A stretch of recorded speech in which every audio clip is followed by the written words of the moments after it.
Well, hello, my friends. I have a funny story. I had a dog growing up, a boxer, a brindle boxer, and my dog's name was Hector. And my podcast guest on today's show is also named Hector.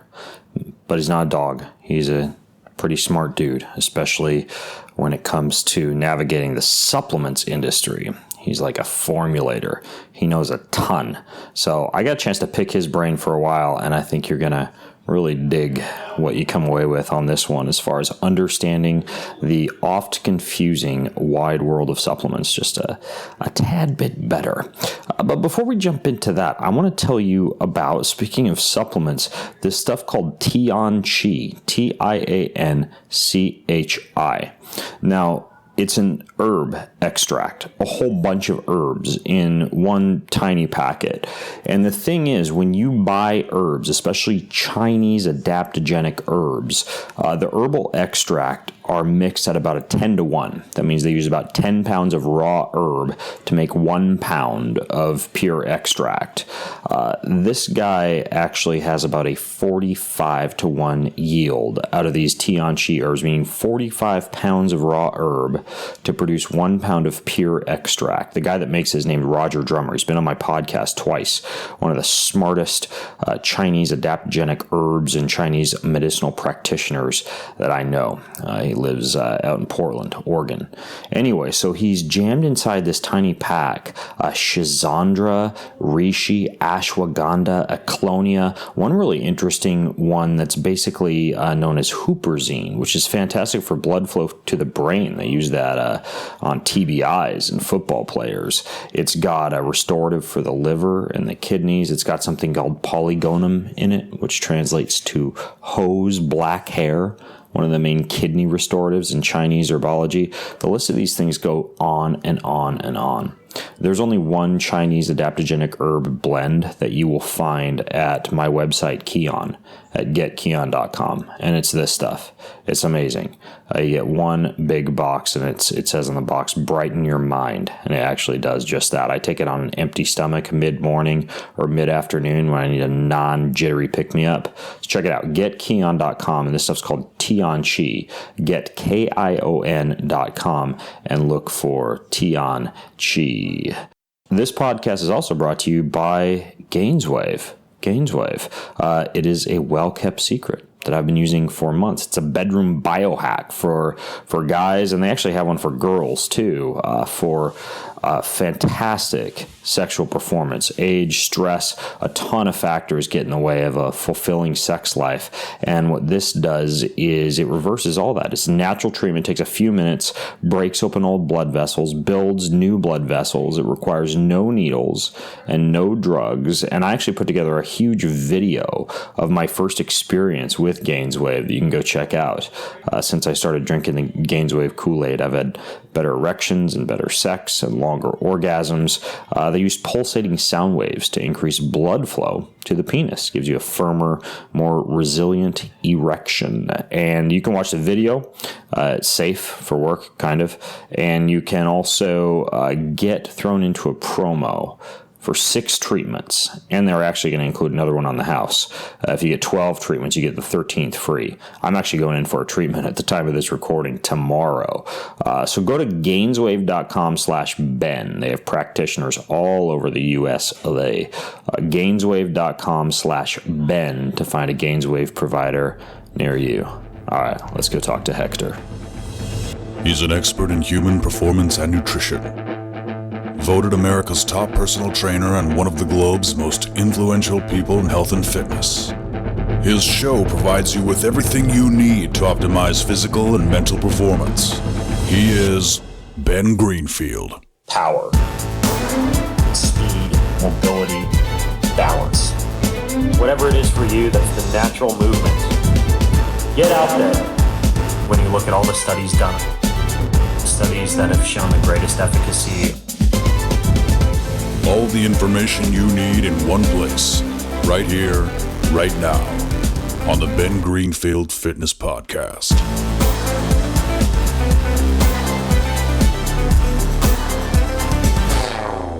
Hey folks, it's Ben Greenfield, and if you're like me, you take supplements sometimes, but where they came from, how they were made, how that ingredient label came to say what it says about the ingredients or claims to have in the actual bottle of whatever it is that you're taking. It's a real rabbit hole and a real can of worms, and those are the best two analogies I can think of to describe what goes on in the supplement industry.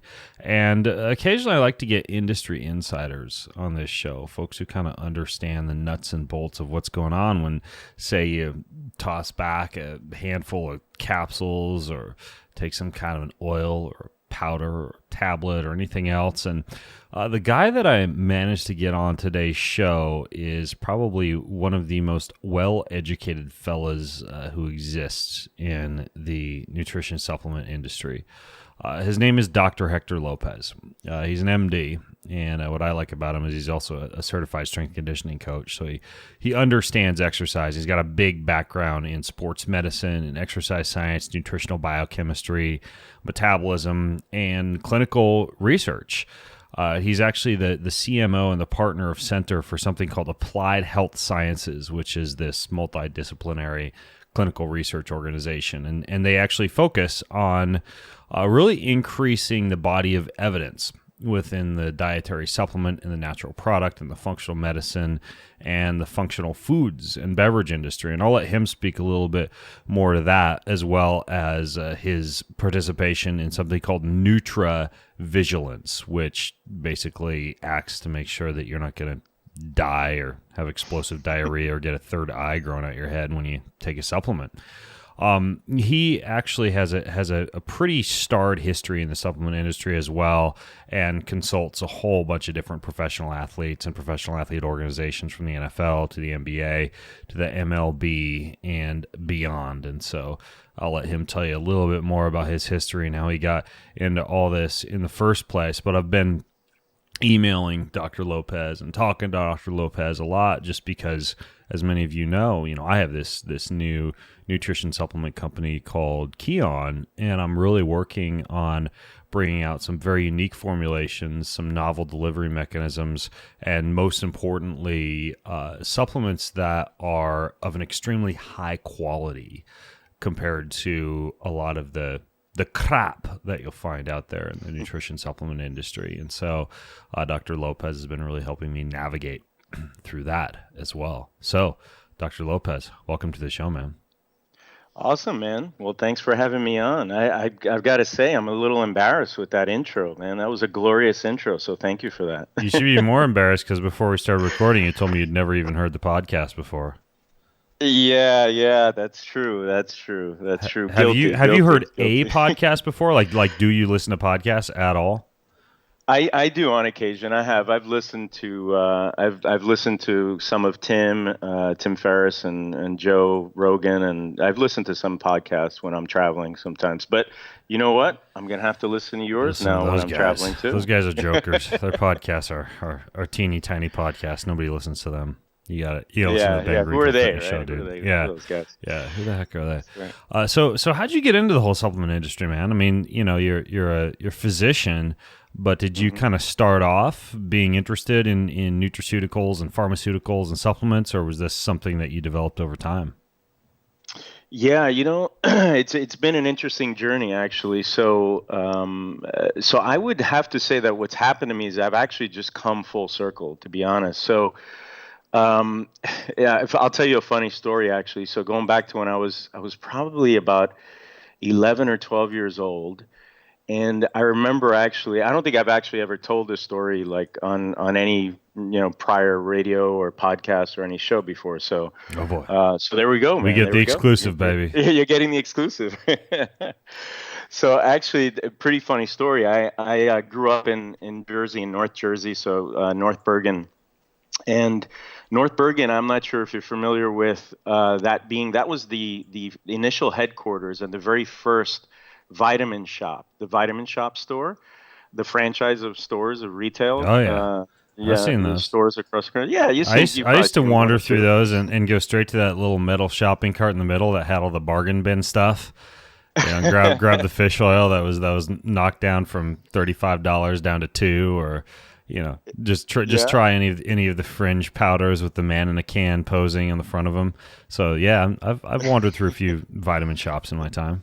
I'm sure you have. I'm sure you have. So here I am, an 11 or 12-year-old kid, right? And I say, already at that time, I love the sciences, but I also love everything athletics, anything sports related. I remember reading through my dad's like old school Weeder pubs, the magazines like Muscle and Fitness, or sometimes as we used to call it, Muscle and Fiction, Yeah. and Or Flex. and so. Right, Flex, Yeah. all those, Iron Man way back when. And but I was always mostly drawn to and intrigued by the science and the mechanisms and anything that would delve into even touching upon the science of how ingredients worked, how bioactive compounds really did what they did, how they could potentially support enhancing essentially what I didn't know at the time was human performance, whether it be cognitive or physical on or off the field. And so when I was about 11 and a half or 12, I actually went to the main, this is the big headquarters vitamin shop. It's a huge distribution warehouse, right? And there's a small little storefront. This was I guess this was probably in the 80s, late 80s or so.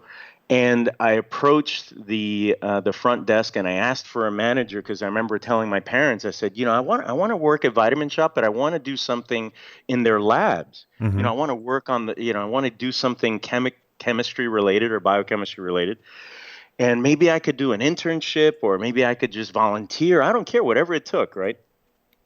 So it was pretty funny because I approached the front counter and asked for the manager. He brought the manager in.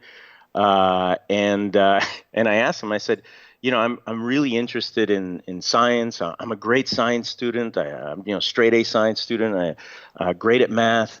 I'd love to work in your lab. Is there where's your biochemistry lab here on the office? So after about 30 or 40 seconds of straight laughing, they basically said, "Oh, kid, I hate to break it to you, but we don't really do any of that here." So I was struck with the harsh reality. It's kind of like finding out Santa Claus wasn't real. Yeah, we don't test jack shit, baby. We just sell it.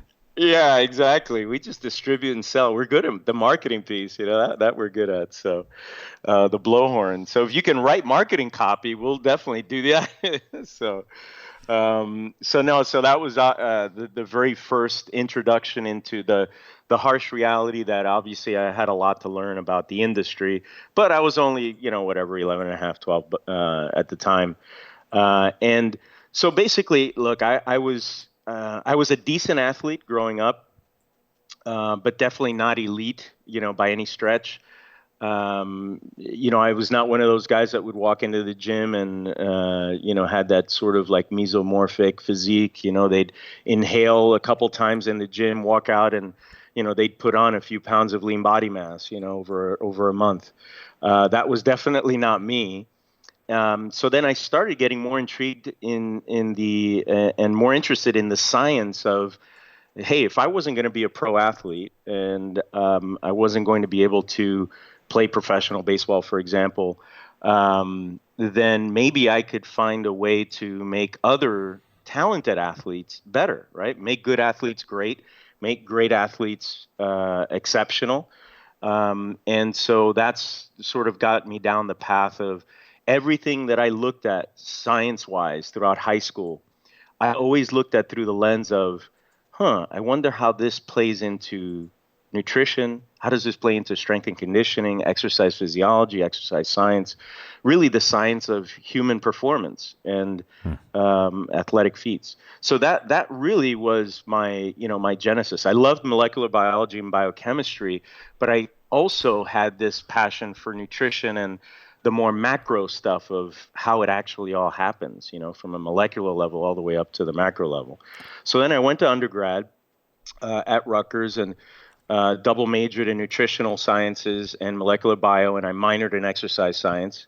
Nice. So that was it. That was basically, if you, in a nutshell, I was in heaven because I was Oh yeah, studying for sure. everything that I That's wanted. that's actually kind of similar because what I did was I put together my own self-directed master's degree course when I went to University of Idaho, and I thought, well, there's three things that I'm interested in: exercise, nutrition, and supplements. Yeah, because at that point I was a bodybuilding, totally geeked out bro science enthusiast. I was all in. You were all in. dude. I was like 215 pounds. I was 3.5% body fat, and I pretty much lived on creatine and that what's that central nervous system stimulant, Redline, I think it was called. Oh yeah, from VPX. Redline. Yeah. I was sponsored by ABB, so I did a lot of these ABB bodybuilding protein shakes, and crapped out a straw every day.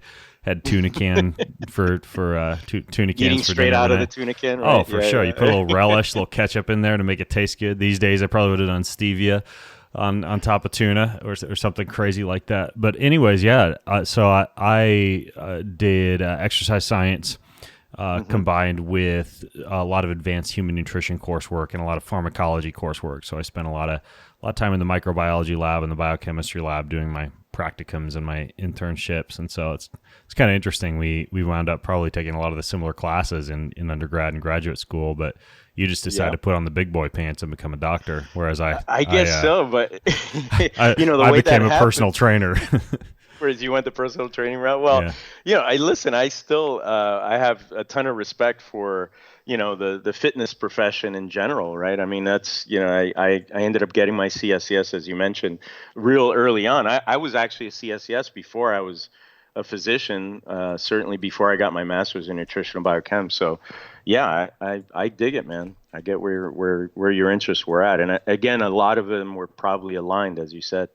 Yeah, and So what happened to me is, interestingly enough, I had no plans to go to medical school because I always felt like that was just going to get in the way. I mean, in undergrad, how you meet with your advisors, and obviously if you've got good if you're doing well academically, they feel like you've got some potential to sort of, I guess, beef up their stats if you can go to med school and score well on the MCAT. But every time they pushed me in that direction, I said, man, I'm really not interested. Because ultimately I wanted to probably go to grad school, get a PhD, and then get into the industry somehow, right? That was my plan, probably all the way up to about my junior year in undergrad. And then my dad came down with some really strange or odd symptoms. He developed diplopia and some neurological symptoms. And then I was forced to get closer to medicine from a completely different perspective. And so when my dad, he was going to go see, he was seeing a bunch of neurologists. I was going to a lot of the visits with him, neuro-ophthalmologists, et cetera. I realized in my communications with them, I was always trying to, I was kind of probably in their eyes like, oh, this is the wise kid, the wise guy, 19-year-old who thinks he knows a thing or two about patient care, and he's good in the sciences, and he's trying to show me up. But I just realized there was such a gap between what was happening in medicine in general, right? And what we were discovering on the applied exercise physiology, nutritional biochemistry, applied dietary supplementation, advanced supplementation, even in the life extension, longevity areas, right, of nutrition. So I felt like there was such a gap there, like there were two different islands and they were operating in silos. So for me, I felt like, you know what, I think I should go to med school and try to bridge that gap. Ultimately, I felt like if I went into some sports medicine field, like I could still do both, right, a little bit. And so I decided pretty late, actually. It was probably late my junior year into my senior year. Took my MCATs and did well, and then ended up going to med school, and then ended up in Chicago after that. Where'd you go to med school? PM&R. Robert Wood Johnson. It's now Rutgers Medical School, yeah. so it's okay. New Brunswick. Cool. Yeah, I also, I briefly, I joked that I went to personal training, but I also took the MCATs, and I got accepted to 6 different medical schools, and none of them were the medical schools that I wanted. So I threw a hissy fit, and I went back and worked for about 4 months in the medical industry selling surgical tools and hips and Oh, knees, wow. and Really? just became Oh. completely like I wanted to be an orthopedic surgeon. I got totally Uh-huh. disillusioned with the medical industry, and then I kind of pivoted and went back into fitness after that gig working for Biomet over in Post Falls, Idaho. So I never actually went to medical school, obviously. But anyways, that's okay, because there's guys like you Interesting. who did and wound up getting into Well, the that's supplement cool though. industry. Again, though, still a lot of definitely a lot of alignment there in Yeah, terms of our interests, yeah, it's man. funny. So then I ended up becoming a Midwesterner for a while. I did my physiatry or PM&R, physical medicine rehabilitation.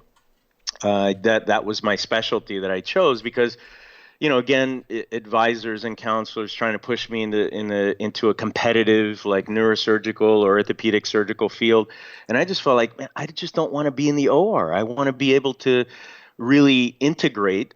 Honestly, a lot of people thought I was crazy, but ended up starting to get involved in an interest groups, various sports medicine interest groups, been saying, listen, you may think I'm crazy, but I actually have this business plan.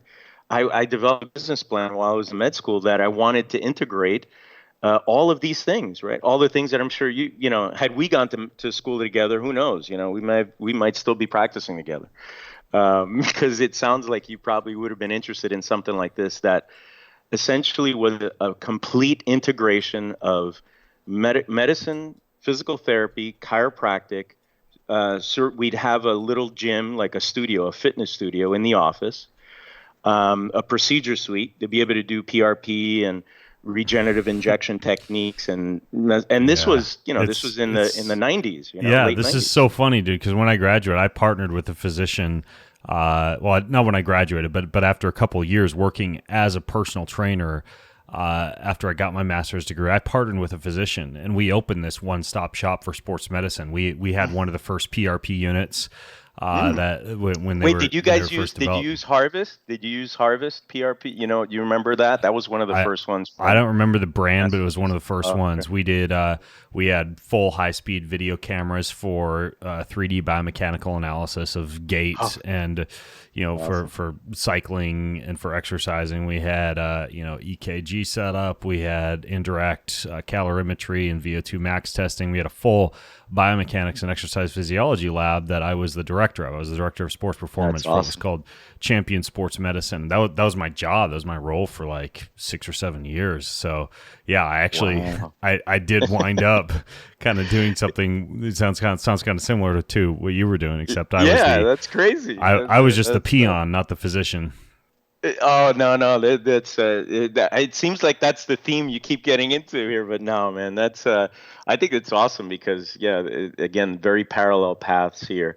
And so, long story short, I ended up going to Northwestern and doing my residency out there, and then fellowship, and continuing to work on the business plan. Essentially, that I said, look, I'm going to invest whatever I have, anything I have. I'm not going to join a group, because I felt like joining a group at that point, you'd join a surgical group, for example, most of the time, and as you probably know because you worked in that area. In that setting, the surgeon is probably going to be a little more aggressive and is going to call the shots. And here we wanted to kind of shift the paradigm and make it effectively a non-surgical musculoskeletal institute that was integrative and functional. So we'd have nutrition protocols that, we'd work with an RD who would also see patients. So it was sort of a one-stop shop where patients would come in for some ailment, let's say rotator cuff tendinopathy, and they would leave better, after rehabbing their rotator cuff, and they would leave more functional. And if you were to take a look at their biomarkers across the board, they were effectively younger and more functional when they left than when they came in. So that was the model. And so after my residency, I invested everything I had to open that model. I partnered with a couple of chiropractors in New Jersey. We opened that model.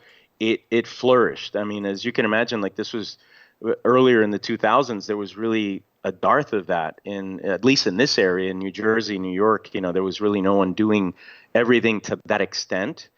And so the model just flourished. So ended up getting to the point where grew aggressively, brought in a couple of other partners, which was interesting because, I think the rapid growth and maybe not being careful enough with selecting one of my partners ended up effectively causing a rift. And after about, there were 7 offices of this model. We ended up essentially breaking up. I sold my interest back to the practice. He ended up showing some sort of colors that were a little ugly, and I've since forgiven him for everything that happened. But I've actually thanked him, because if it wasn't for that, I wouldn't have been thrusted all the way back to come full circle to get into the industry again. Because at that time, I was consulting part-time. I was doing some ghostwriting for a few big sports nutrition brands that, the big boys that now are owned by Glanbia, and actually, as you mentioned before, like Redline, like VPX. Mm-hmm. I was also consulting with running clinical trials for some dietary ingredients and finished products in the industry with Tim Ziegenfuss at the time. And we were just kind of working part-time in that capacity because, as you can imagine, running a booming practice with 7 offices and, many employees was definitely taking up a lot of time while growing the family as well. So finally, the breakup really between one of my partners and I is what thrusted me full bore into the industry again. And so Tim Ziegenfuss, who's a PhD exercise physiologist, he used to be the chief science officer for Biotest and T Nation. You remember those guys? Yep. Oh yeah, for sure. I've written some articles for T Nation. What was the other one you said? Biotest. That's bodybuilding.com's supplement line, yeah? No, so it's actually T Nation. So T Nation developed their own T Nation supplement line. Yeah. Labs, Biotest Labs. Yeah, out of Colorado. Mm-hmm. Right. Yeah. Sorry, I get my websites mixed up that have the tanned, ripped men and women on them. There's just so many. Yeah, they are now. They're a dime a dozen now. But they're all probably a lot of them are going to go away anyway soon. Wait, why do you say that? Well, the big disruptor, I guess, in terms of they're not necessarily go away, but they're going to change. They're going to have to change. They're going to have to adapt because the big disruptor is coming, right? Which is Amazon. So really, yeah. What do you mean? Well, they've already shown signs of wanting to get into the industry with their elements, the Amazon Elements line. I didn't know anything about that. So Amazon's launching its own nutritional supplements line, huh? Yeah, well, they launched already. Yeah, it's called Elements. Is it good? They are. Well, they're doing some cool things. I must say, they're doing some great things. Like they're using the QR code where you can scan the label and get the original C of A. You get the original lot and production information from when it was manufactured, where it was manufactured. So I think there's a lot more of that transparency. Full transparency, full disclosure. They're doing some cool things actually, and so that's why I'm saying they're going to be the big disruptor because their scale, right? And that's interesting. But they're probably going to do like a lot of the popular stuff, right? Like fish oil, multivitamins, right? Greens, that's how they stuff started. Like that. Yeah, yep, you're right. Yeah. You're right. They actually did. Yeah, that's exactly what they did. Magnesium, curcumin, generic, turmeric, like a 95% curcuminoid turmeric. I believe they did a D3, a vitamin D, and I think they've got a calcium supplement as well for women. So, and so they're probably, they're going to continue to expand their line, but who knows where they go next in terms of, the writing's sort of on the wall, right? That they're probably going to want to dive into some of these other functional categories, maybe. Yeah, so, maybe. I don't know. Yeah. You know this because we've been talking, but I'm really not that interested anymore in the basics, right? Like the multivitamins and the fish oils, just because there are so many companies like Amazon that are doing those type of things. I'm wanting to develop, as we are developing, a lot more very, very unique formulations that are combinations of things that I've discovered and used myself, that are a mashup of a lot of things, for longevity and ketosis and gut and things like that. So basically, as a physician, you kind of transitioned away from like the traditional patient and clinical practice and dove into working with a lot of these supplement companies. And you've got this thing now called Nutria Vigilance. Is that kind of where everything wound up? No, so basically, I partnered with Tim at CAHS, which is that Center for Applied Health Sciences. That's the Human Clinical Research Center, basically a research institute. So we do all our clinical trials at CAHS in Ohio. Then Supplement Safety Solutions is another company I have a different partner there, Dr. Steve Schmitz, and what we do there is that's mostly a regulatory compliance safety-based company, right? So it works on a different aspect of the industry. So CAHS is doing clinical trials to validate and substantiate safety and efficacy of just about many of the most common ingredients that are available right now on the market, to even multi-ingredient finished products as well. We do studies there at CAHS. So CAHS is the research that validates the safety and efficacy. Then Supplement Safety Solutions does Nutria Vigilance, which is basically now pre- and post-market safety surveillance. So what that means is if you're a company for example, like Kion wants to know that when they bring a product to market and they introduce it into interstate commerce to their consumer base, it's important for them to abide by some of these federal regulations that are in place. For example, since 2007, there's something called the Non-Prescription Drug Dietary Supplement Consumer Protection Act. And what that act does is it lays out a set of rules and guidelines that mandates that anyone who sells a product into commerce, anything commercial for an ingestible product that's a dietary supplement, is supposed to have an adverse event report and a customer complaint, like a product quality complaint system in place. Now, you probably wouldn't be surprised. I was going to say you'd be surprised how many brands out there don't have a system, right? You guys are obviously different because, right from the beginning, you made that a priority.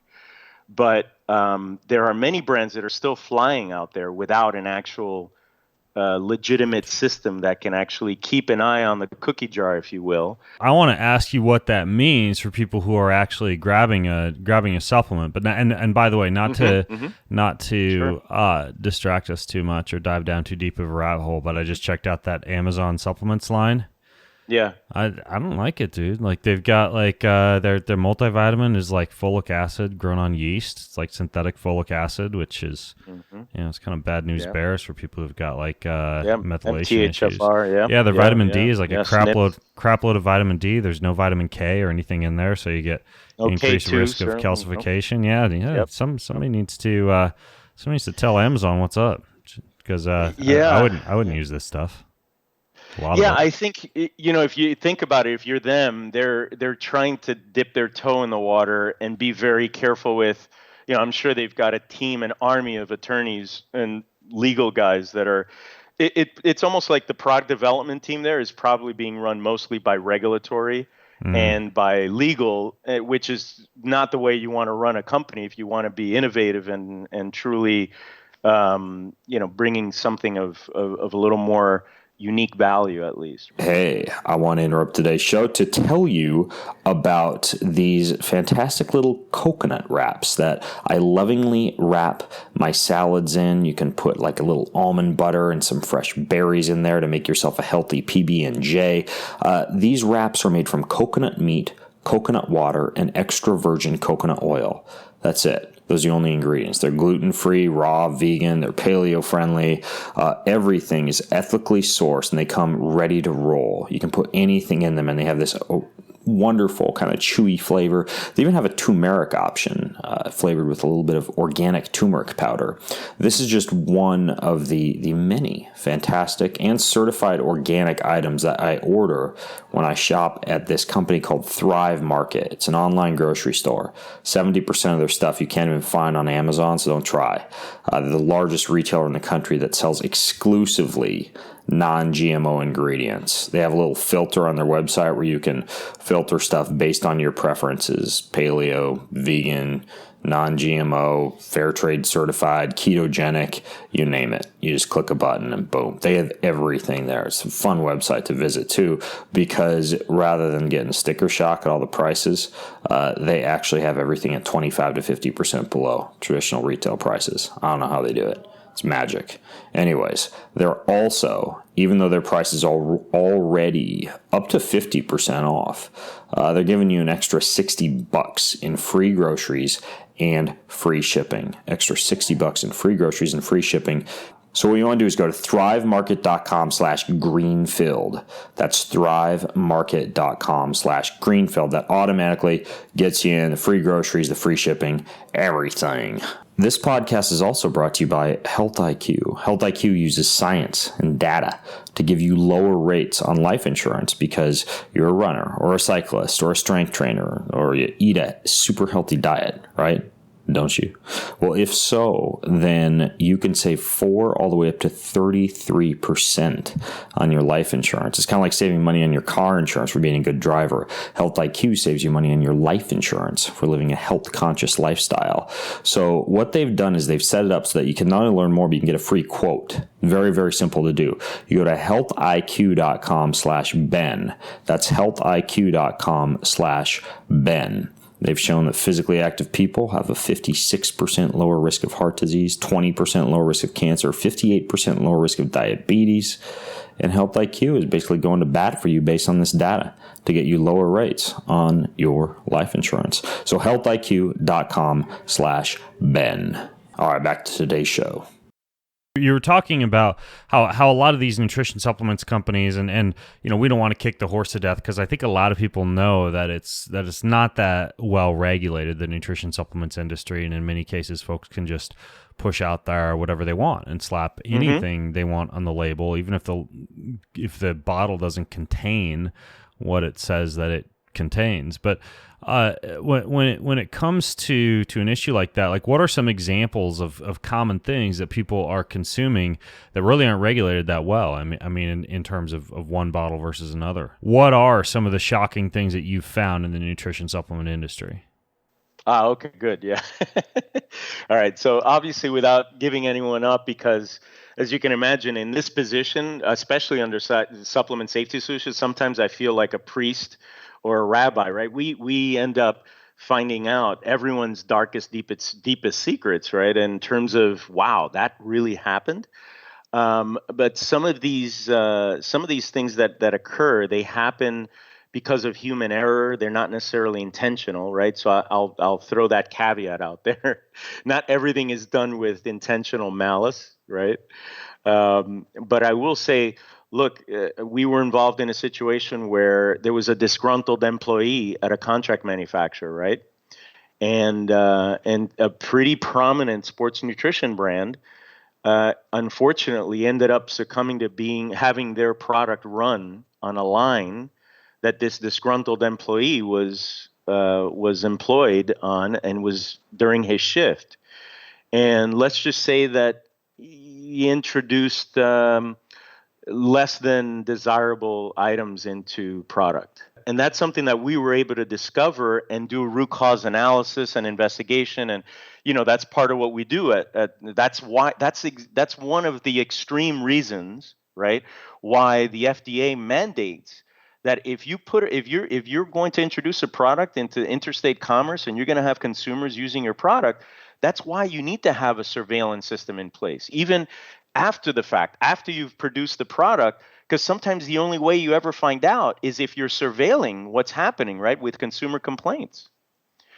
So that's an example of something that ended up really shocking us. That's something that happened maybe 5 or 6 years ago with a very prominent brand. When you say introducing a foreign compound into the nutrition supplement, you make it sound like, forget the name of that movie where the guy's like putting hair and jacking off into people's food. Are we talking about like stuff like that, or just basically like steroids, hormones, actual compounds that people normally wouldn't want in a supplement? Yeah. Or is this guy like no? putting it his is kind of on... like more like the first, more like oh the gosh, yeah, I was yeah, hoping. man. I was sorry. I wasn't hoping sorry, you'd say that. I was sorry afraid you'd say that. Okay, well, that's nasty. So this is a contract manufacturer. When you say contract manufacturer, what you mean is that unlike a company like, say, Thorne, for example, these supplements were not being produced in-house by that company, but that company had contracted with a manufacturer to actually make that supplement for them, which is very common practice in the nutrition supplement industry. Absolutely. Yeah. But this was not a manufacturing practice that was being well regulated, and so this guy was able to do that. Exactly. That's exactly it. So they didn't have the appropriate processes. So really what happened is the problem there starts with GMP, right? That contract manufacturer really didn't have their I's dotted and their T's crossed when it comes to good manufacturing practices. So they weren't GMP. Yeah, they were, but they weren't following, right? They had an SOP. But what good is having an SOP if you're actually not following your SOP with the appropriate oversight and in-process controls and et cetera? So they weren't following their GMP guidelines. Okay, and for people who don't know what an SOP is, you're just referring to standard operating procedures for that particular manufacturing facility. Exactly. Okay. That's correct. And for people who aren't familiar with CGMP, can you describe that? Yeah, so CGMP is it's now federally mandated good manufacturing practices, which is basically it's regulated by something called 21 CFR, which is the Code of Federal Regulations. It's basically federal law, and it's Part 111 and 110. So Part 110 covers food. Part 111 covers dietary supplements. And for your audience who may not know how do you know the difference? The quick and dirty, the easy way to tell is if you look on the back of your product or your bottle, if there's a supplement facts panel, it's a dietary supplement. If it's a nutrition facts panel, then technically it is regulated as a food. So that's the quick and dirty way. Now, what the CGMP does is it basically sets up a set of rules and regulations and standards about how to run everything from, let's say you've got a pre-workout product that's got four ingredients in it, right? Now, those ingredients need to come into the manufacturing facility somehow. They need to be delivered there. So they get delivered with paperwork, which includes it's supposed to include a certificate of analysis, but part of the GMP processes doesn't allow you to just trust that C of A because they can be doctored and they could be obviously fraudulent C of A's. So what they make you do is they make you quarantine per GMP. You're supposed to quarantine in a locked area or at least in an area that is clearly demarcated and separated off to the side. Any incoming raw materials are quarantined before they get tested again, confirmed, and then released into inventory. So ingredients come in, they get tested, they get verified, then they get released from quarantine, and now they go into inventory, and now they can be used for the staging process, which requires something called a master manufacturing record for every product that's manufactured. Then there's something called the batch production record once it goes into production with the milling and the mixing and the filling of the product into either capsule, tablets. If it's a powder, like a ready to mix powder, then it goes directly into a container. Then there's it covers, so GMP covers all of that from soup to nuts, from start to finish, including labeling, bottling, what you do with the inventory, how and when it gets released for shipping, So again, if it's a contract manufacturer that's working on behalf of the brand is also supposed to have their own way of verifying that the contract manufacturer they're using is in fact following GMP guidelines. So they're supposed to be audited on a routine basis, and then the brand themselves is supposed to test and release the finished product, the finished good, before it goes into interstate commerce, before a consumer, a customer, is able to purchase it. But what you're saying is a lot of companies don't do that. They take shortcuts.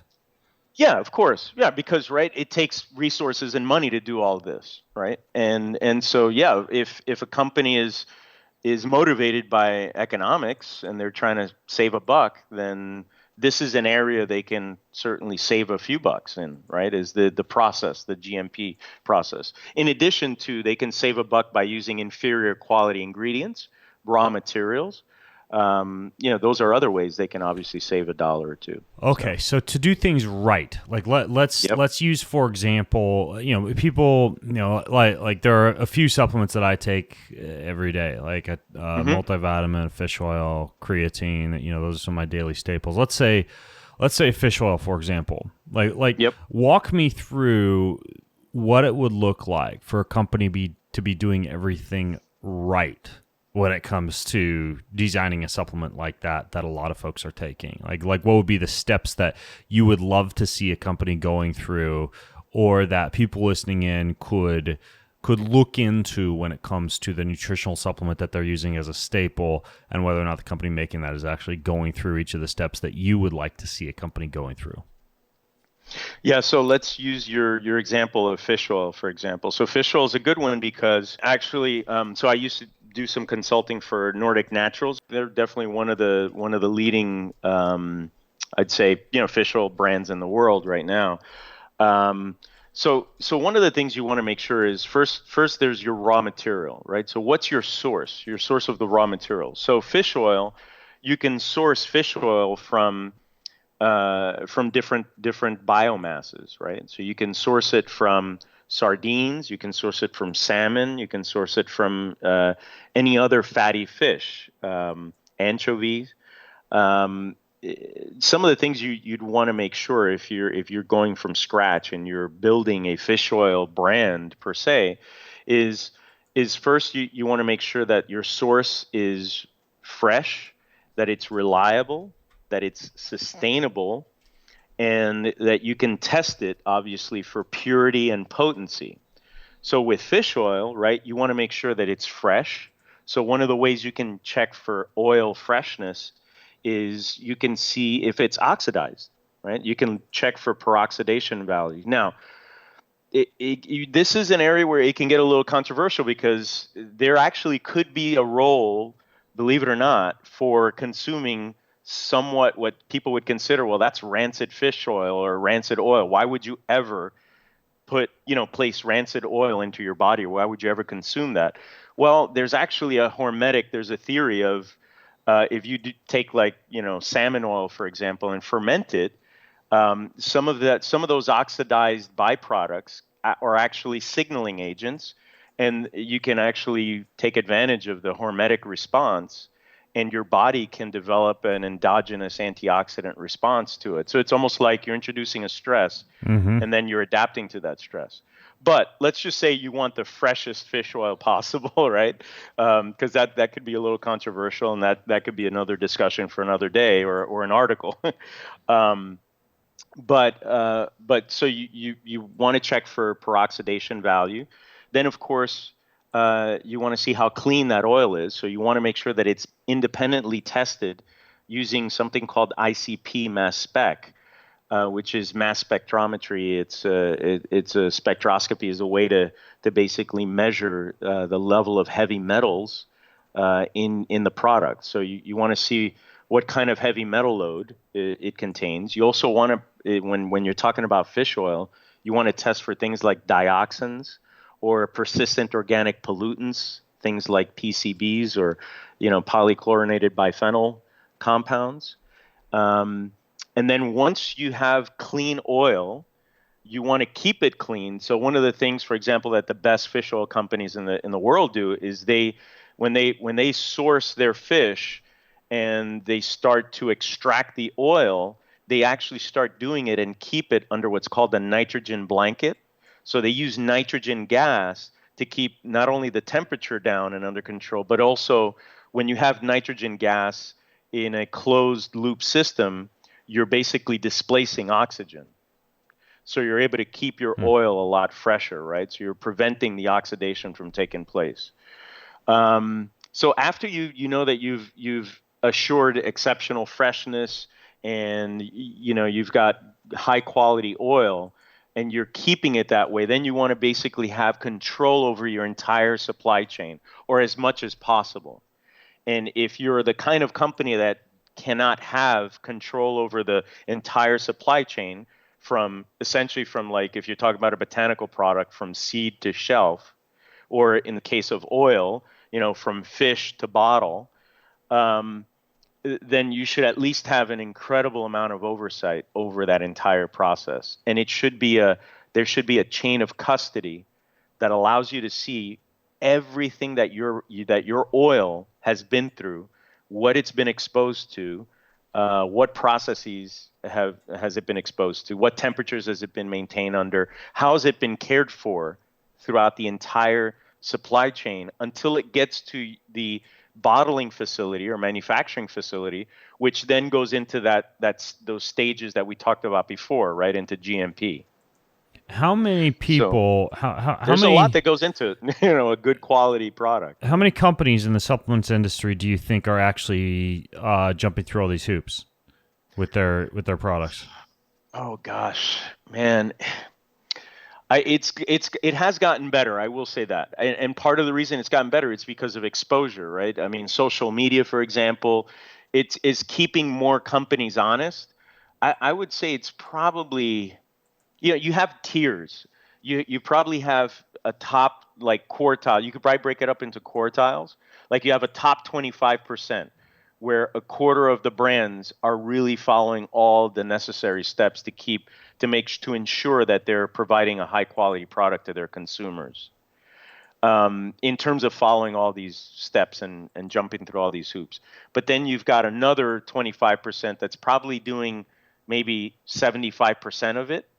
And then you've got another, probably half or 50% that's probably only following 50% of these guidelines, or these, let's call them best practices, right? So, how can people know when they look at the actual bottle that they're consuming? Like, what are the actual things people should be looking for on the label? Are there markers? Are there ways that, aside from like calling a company or visiting that company's website and scrolling through, whatever laboratory certificate of analysis or things like that people can actually look for? Yeah, so that would be the main thing to look for are, if you call, let's say you're interested in a brand, you should be able to ask the brand to produce certificate of analysis of the batch or the lot of every product that they are producing. So if you're about to purchase a product and you've got a lot number, you should be able to call the company or the brand and ask and require that they provide you with a certificate of analysis showing the results of that C of A for any of the major marker compounds that they've chosen in order to maintain to assure that product contains what it says it contains. Now you do have third-party purveyors like NSF, for example, right? NSF Certified for Sport, which definitely is an organization that puts companies through the hoops of making sure that they follow not only appropriate GMP guidelines, but in order to get NSF certified for sport, they also need to be prepared in a manner that minimizes any risk of cross-contamination, like for an athlete that's tested, for example, a tested athlete. Same thing for Informed Choice, Informed Sport. It's another good one. Banned Substance Control Group is another good one. So there's probably a top 3 that you can look for if you want to make sure that a product is manufactured in a way that it will minimize cross-contamination or adulteration. Okay, what were the 3 again? So NSF, okay. Informed Choice / Informed Sport, and then the third is BSCG, or Banned Substance Control Group. What about that Australian one, the TG? TGA? Yeah, TGA. So TGA is different in that they don't test the finished product. It's not necessarily as much of an issue with brands.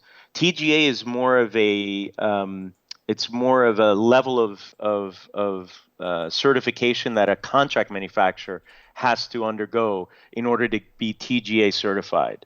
So that's more on the contract manufacturing level. TGA basically elevates the standards beyond even GMP. So there's like minimum requirements that is federal law that you're supposed to follow, which is GMP. And then there's TGA, and then there's SQF, which is for food, for anything that's food-based. You want to make sure that it's manufactured in an SQF certified facility. But TGA is the Australian government's standards, and TGA is definitely elevates the standards and practices even beyond the bare minimum GMP. And then you have other things like USP, right? United States Pharmacopoeia. But the limitation with USP is they cannot approve a product or give you a monograph for a product that is a little more exotic. Like, let's say you've got a certain peptide or a certain alkaloid from a rare botanical or an herb. That's something that's going to be limited, that like USP will not be able to give you the approval for.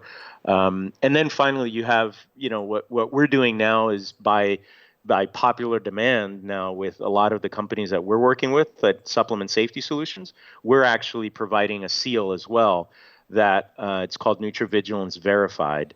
It's the only physician-directed regulatory compliance program, and so we're going to start offering that seal to be able to be leveraged. Okay, so that's what you're doing. Nutria Vigilance is you're basically certifying. You're going in, you're checking to see if everything that you've just described is actually being done by these players in the supplement industry, and then if it is, you'll slap the Nutria Vigilance. What'd you call the safety seal?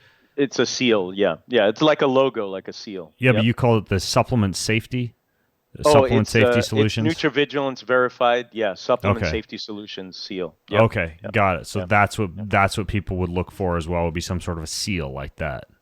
Exactly, because what that seal indicates is it indicates that brand that's carrying that seal is working with us, and if you're working with us, then that means you're going to have your pre-market safety and post-market safety needs covered, best practices covered, which means we look at all the stuff that we just discussed. Yeah. Pre-market is manufacturing, everything that goes into the product being made and manufactured before it goes to market, hence pre-market safety.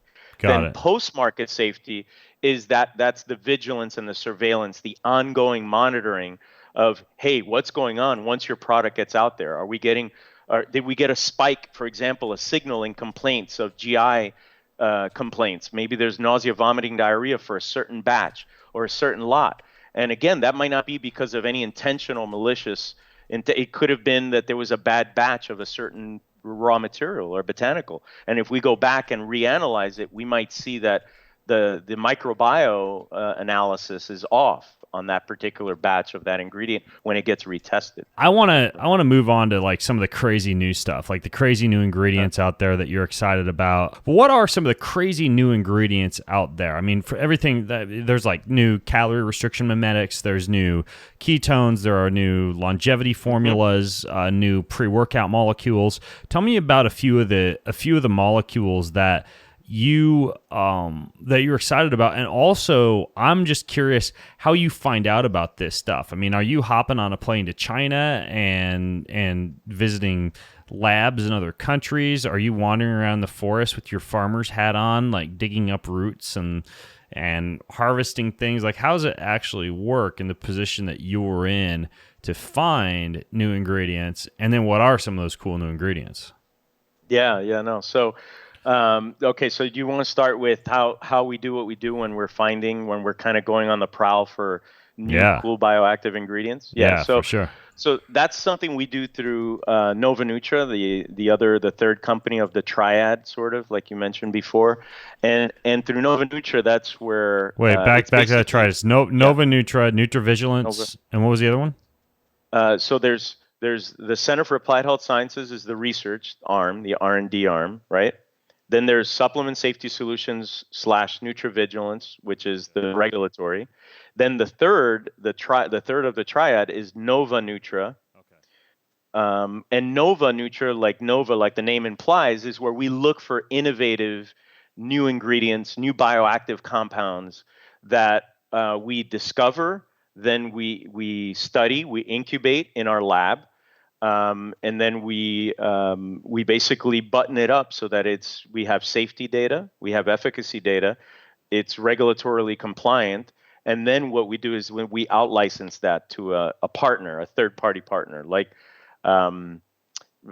basically a raw material distributor, because that's not something we do, right? We want to be involved on the back end, the cool science, the discovery, and then we just want to launch it, have somebody take it, and then we want to move on to the next thing in our pipeline. Right. So if I am over in Finland and I'm out with my twin boys and we're wandering around the forest tasting lindenberry and bilberry and learning all sorts of things about the antioxidant potential of these tiny little tart berries, and I think, well, I'd love to create an antioxidant formula that's like the ultimate Finland antioxidant powder, I would then come to you with the list of things. I'd say, okay, well, I want lindenberry in this, I want bilberry in this, I want what's that dark orange one that they have over there that's so good? Oh, I forget the name of that dark orange berry from Finland. Do you know what I'm talking about? Dark orange. It's like a dark orange. What's the name of that one? Anyways, I'll remember it. I'll remember it later. But anyway, so I would come to this list. Now, Nova Nutria, you would then go out and find you would find basically raw ingredient sources that you can vet for quality and vet that, hey, this is actual lindenberry, this is actual bilberry, this comes from a good source, this one isn't fraught with pesticides and herbicides, etc. Yes. So that's one approach. That's one strategy. So one strategy is we do have relationships with, let's call them like indigenous medicine hunters, right, if you will, Mm-hmm. which is kind of what you described, like people that are foraging, remote areas of the world, talking to and actually engaging with some of the local, for example, local shamans or local traditional health gurus in those areas or in those cultures. And so that's one way to do it. If you were to approach us with that interest, then we would want to secure a source, start doing some of the analytical work. So there's a few stages to this, right? So one stage is let's discover what it is that we're interested in, a biomass, for example. So you just talked about a few berries that might be some exotic berries. Maybe like an amla berry, for example, or from the Ayurvedic, Right. like Philanthus emblica, for example. And you might feel like, hey, they've been consuming this berry for centuries and been using it in traditional Ayurvedic systems or local indigenous health systems for all these different ailments. I'd love to really dig in, peel back the onion layer, if you will, on this biomass to analyze it for its bioactive compounds, and then maybe even concentrate or try to standardize or extract it for some of these bioactive compounds that may be more responsible or predominantly responsible for the effect you're looking for. If you're just looking for general antioxidant profiles, we can talk about that at a future show as well. I think you probably I don't know what you feel about it, but the data is really showing us that if you're looking at just pure redox potential, like antioxidant potential, you're probably looking in the wrong place as far as health optimizing or longevity and health span and lifespan optimizing compounds, because really what you should be after is the signaling potential of these compounds that, although they might also have powerful antioxidant properties from a physical chemistry standpoint, that's really not what's causing it to have profound physiologic benefits most of the time. Okay. That's what the science is dictating, right? Okay. So what we'd want to do is dig in and see what bioactives are actually responsible for the effect that you're interested in. And then we have to take it into doing an assessment of its regulatory status.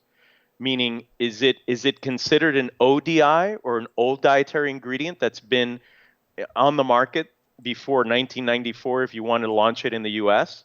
There's international regulatory concerns that we would need to look at before taking a deeper dive and investing big dollars into really developing this ingredient to basically bring it to market as a new branded proprietary ingredient, where we might actually even have some patented methods, some new novel findings for this new ingredient. Then we take it into some first in human work. So after we determine that it's regulatorily compliant, and then we get an idea for LD50 and some basic safety work in toxicology models. Then we jump right to human, preliminary, we call them preliminary alpha studies in our lab.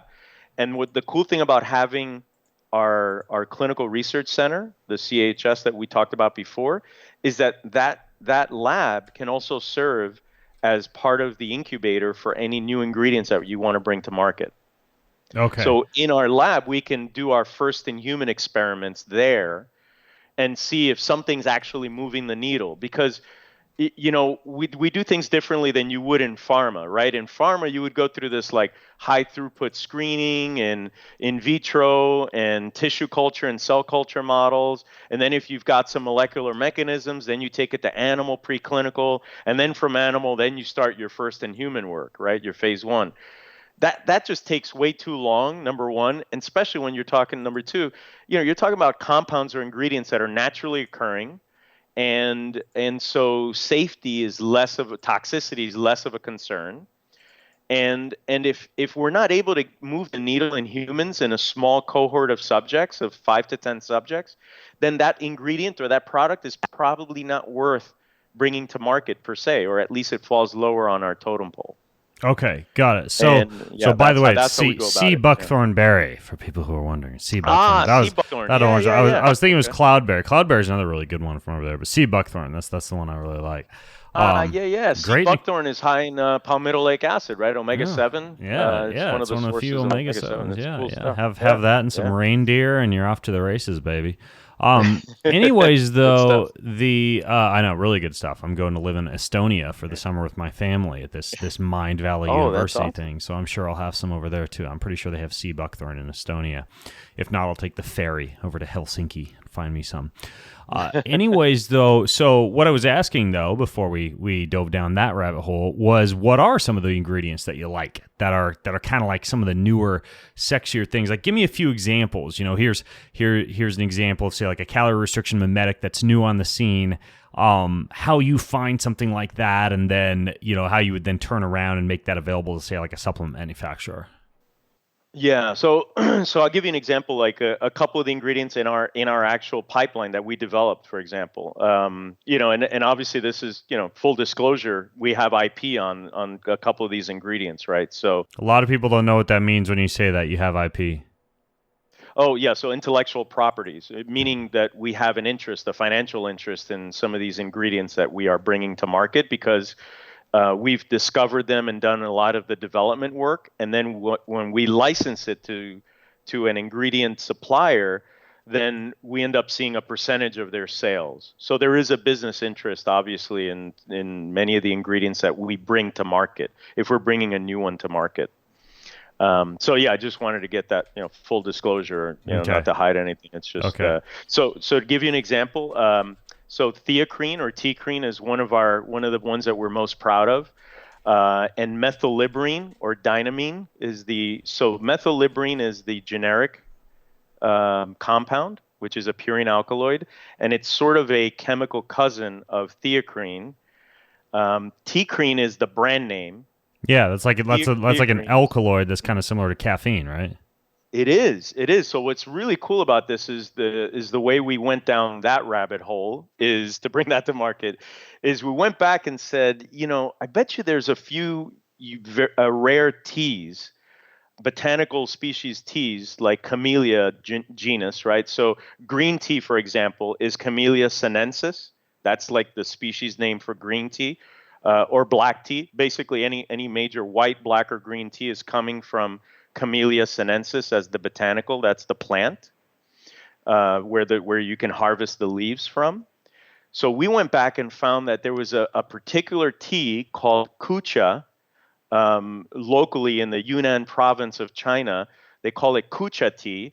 And locally in those areas, the kids that are going to school, that are in high school, during exam time, the parents provide a lot more of this tea to make them sharper and improve their fatigue resistance and allow them to study longer and harder.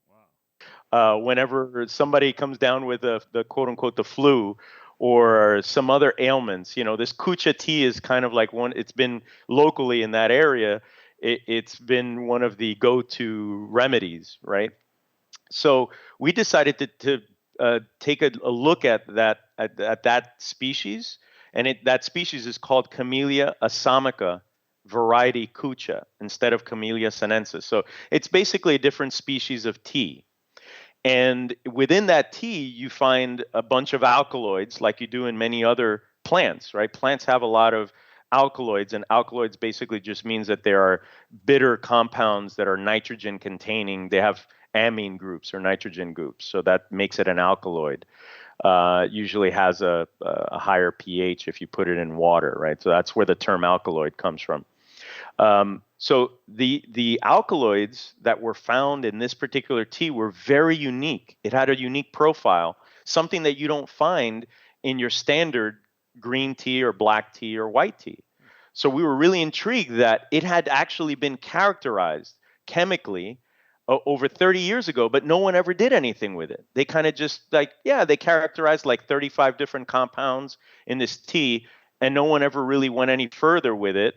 There was some very early work done that we saw that was intriguing with respect to its analgesic properties and anti-inflammatory properties. But we ended up securing a source, first a botanical source, and then we ended up basically getting it synthesized. We started looking at it to kind of give you a fast forward, because this is like an 8-year process. Wow. To develop this one molecule, this theacrine. One ingredient, to bring one ingredient to market. Yeah, it's been a long road. The molecule is theacrine. What's the ingredient called? So the branded ingredient is teacrine. Teacrine. All we did was take the H out and then just kept it tea. Oh, and then it's so that way it looks like tea, and people can resonate with. Right. Okay, it's like it comes from tea. It is also found, by the way, in a fruit called cupuaçu, which is indigenous to the Amazon in South America. Cupuaçu fruit is Theobroma grandiflorum, so they actually look like cocoa pods, and these cocoa pods are also rich in theacrine. And so we are actually in the process of securing some cupuaçu from Brazil. And doing some work with naturally occurring instead of just doing this nature identical synthetic where we isolated just the theacrine. I love those cocoa pods, by the way, like cocoa fruit, cocoa pods. Laird Hamilton, last time I was hanging with him in Hawaii, he introduced these to me. You just crack them open and eat all these little cocoa. Are the cocoa beans the same as the cocoa pods? I think they're a little different. Like the pods are the big, the larger fruit. Okay. And then the beans are inside, right? So yeah. So the pods, you crack open the big pods, and that's like the big fruit. And then they're usually the beans probably are sitting in that like thick sort of almost. It's like this mucus, like snotty substance. Yeah, exactly. Yeah, that's exactly it. So that's another place that mucilage type of material, that white almost paste, is also rich in from the Theobroma grandiflorum fruit. The cocoa pod from that species is also rich in theacrine. So what's really cool about theacrine is the reason we're excited is at first, we noticed that there were some experiential neurocognitive, basically there was neuroactivity there. So people felt an enhanced mood. They felt anecdotally and just their perception was improved mental clarity, focus, concentration, and energy. But one of the things that made it different, because that sounds a lot like caffeine or like any other stimulant, right? one of the things that made it different was more the mood was more amplified than you get with caffeine. And the other intriguing aspect that we found in our first in human work with T-crine or theacrine was that anxiety actually went down. And what's different from caffeine is that when you get these same findings of elevated mood, perceived energy, focus, and concentration from caffeine, it is actually it is directly proportional to levels of perceived irritability, anxiety, jitteriness. There's an edginess, right, to people when they consume like pure caffeine, like caffeine anhydrous, or if they're somebody who carries one of those SNPs in the cytochrome P450 and their CYP1A2, right, where they're slow metabolizers of caffeine, and they're real sensitive to it. They typically, you have that jitteriness or that edginess, obviously, because you get that cardiovascular stimulation. That's something we were not getting at all with our first in human work with theacrine. So we got really excited really quickly. And then we started sponsoring more animal work. We started doing toxicology and safety work in order to do what's called to get this compound to be GRAS, or generally recognized as safe. Mm-hmm.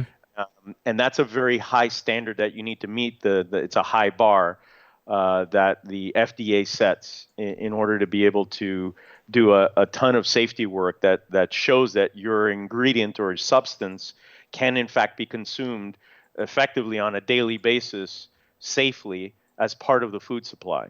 That means it's GRAS. So we were able to do all this work to get it.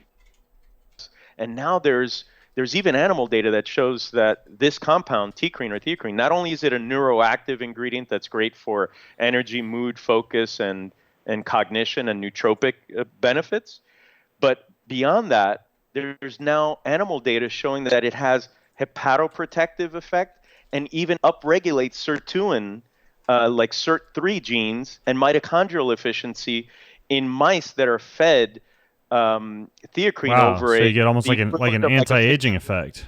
Yes, yeah. Wow. So imagine an ingredient that makes you feel almost like caffeine makes you feel, with a little less of the edge, without any cardiovascular response, no hemodynamic or pressor response, meaning no increase in blood pressure, heart rate.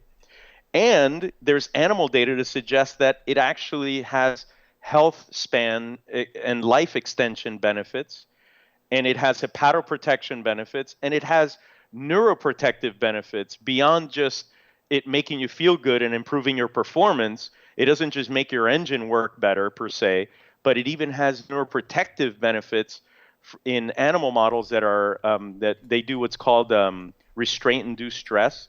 So whenever you basically hold rodents down too long, they get exceedingly stressed, and it causes this huge inflammatory response. And it actually causes cognitive dysfunction. Like you cause dementia in these rodents by holding them down that long. They get learning impairments, memory impairments. They can no longer navigate mazes as well. What theacrine has been shown to do in a dose-dependent fashion, meaning the more you give it up to a certain dose, the more benefit you get, is you prevent that from occurring in these rodents who you hold down, and you basically introduce this stress that normally causes cognitive dysfunction. Theacrine protects them. This is crazy. And when they did the necropsy work, it actually. I feel like we could do a whole podcast on theacrine and. It's amazing. Yeah, it's really exciting. I wanted to ask you. We might have to do a part 2 because I wanted to ask you about a whole bunch of other crazy new ingredients.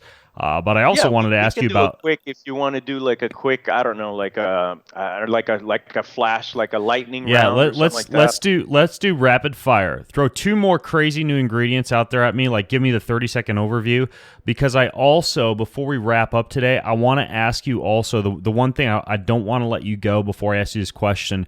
It would be novel delivery mechanisms.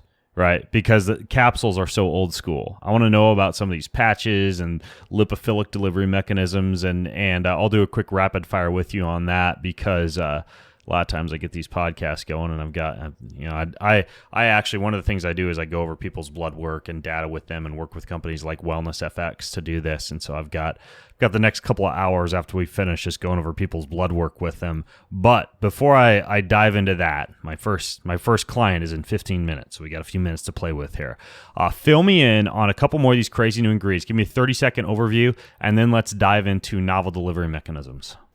All right. Well, another one we're excited about is, so we're calling it Carno Prime. Imagine, you're familiar with beta-alanine, right, in the sports nutrition world? Absolutely, yeah. Right, carnosine, beta-alanine. Imagine being able to load beta-alanine the way that people have loaded creatine forever, right? When creatine first hit the market, you could load creatine in 5 to 7 days. See, actual ergogenic, performance improvements from creatine monohydrate supplementation in 5 to 7 days. With carnosine, part of the issue is this, the paresthesia from it, number one, limits people from being able to take more than, 3.2 grams to 6.4 the grams nasty at a time, tingling right? sensation. That's the paresthesia, the itching, tingling, burning. So we've managed to find a way to put a nutraceutical blanket on it's called the MGPRD receptor, which is the itch receptor that's responsible for causing the darn, itching, the paresthesia for beta-alanine. Wow. So now if we put a nutraceutical blanket on it, now we can start really cranking your doses up. And one of the interesting things about so beta-alanine is a rate limiting step for producing, for your listeners. They may already know a lot of this, but there's a peptide in muscle called carnosine, and carnosine is a peptide composed of beta-alanine and histidine, 2 amino acids. So it's a dipeptide. This dipeptide has buffering capabilities. So when you're doing high intensity activity, usually in that 60 to 200 second range of super all out high intensity activity, you get hydrogen ions, acidosis, basically that's manufactured within the muscle, within working muscle. And so this carnosine is there to buffer that. So you can, if you have more of this peptide, then you can extend your capacity to do work at a high level.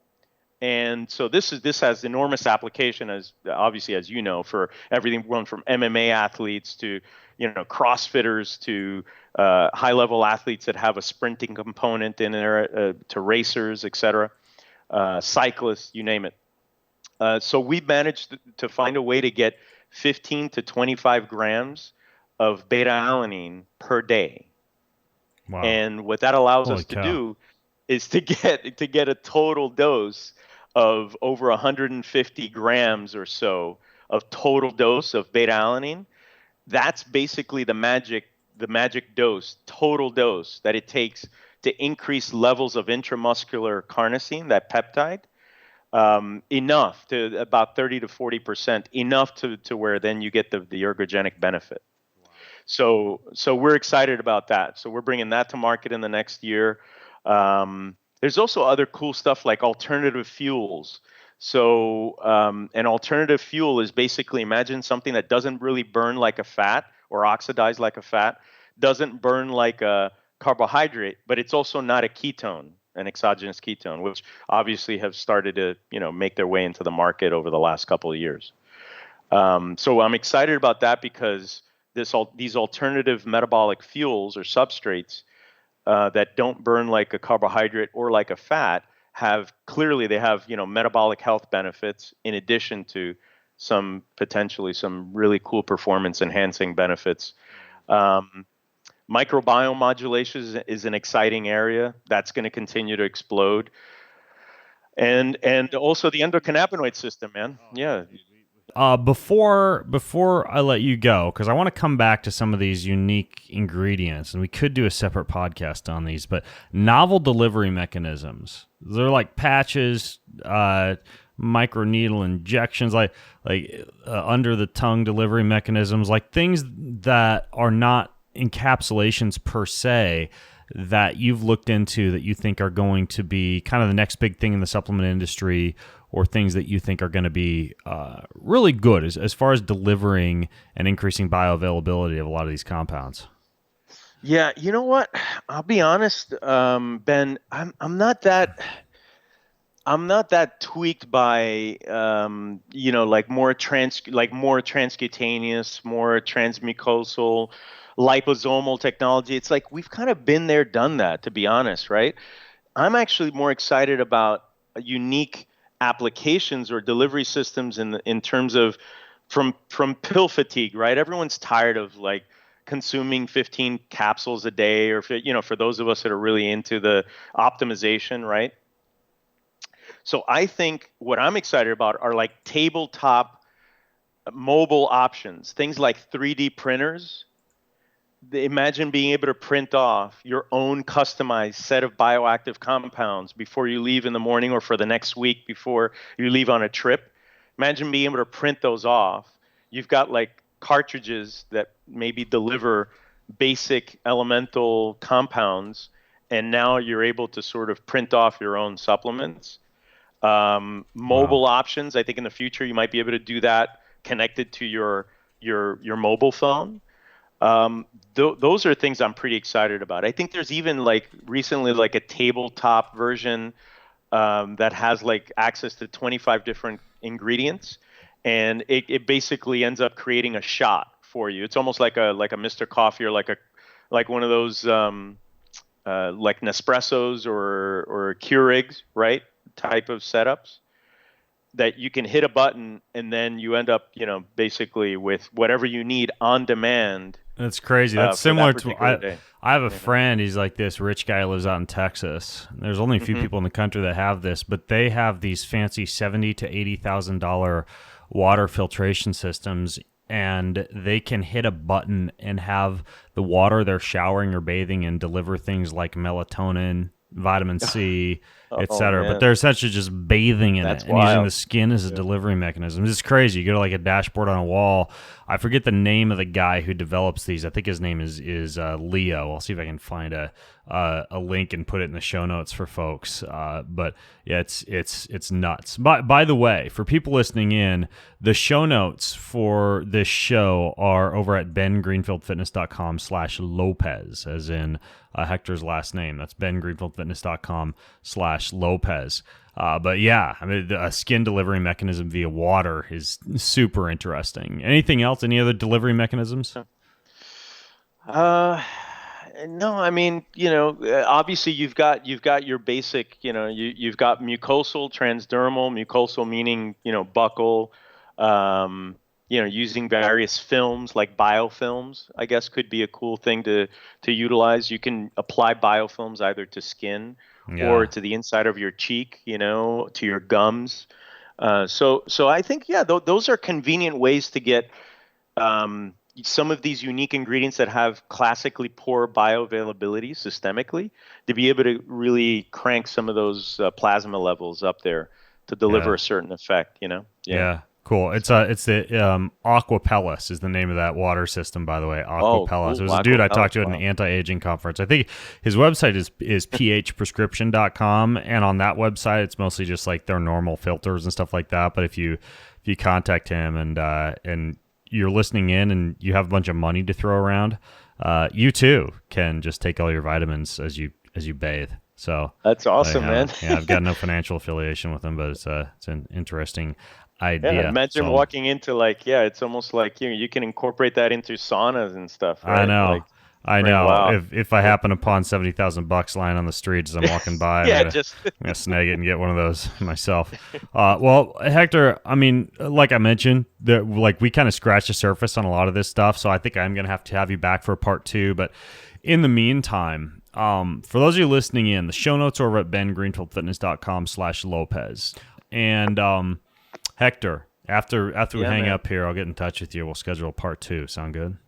Yeah, for sure, man. This is fun. I love doing this. Yeah, it's good stuff. Amazing. All right. Well, folks, in the meantime, I'm Ben Greenfield, along with Dr. Hector Lopez, signing out from bengreenfieldfitness.com. Have an amazing week, and leave your questions, your comments, anything else that you want to know about what Hector and I talked about over at bengreenfieldfitness.com/Lopez. Thanks. You've been listening to the Ben Greenfield Fitness Podcast. Go Go to bengreenfieldfitness.com for even more cutting-edge fitness and performance advice.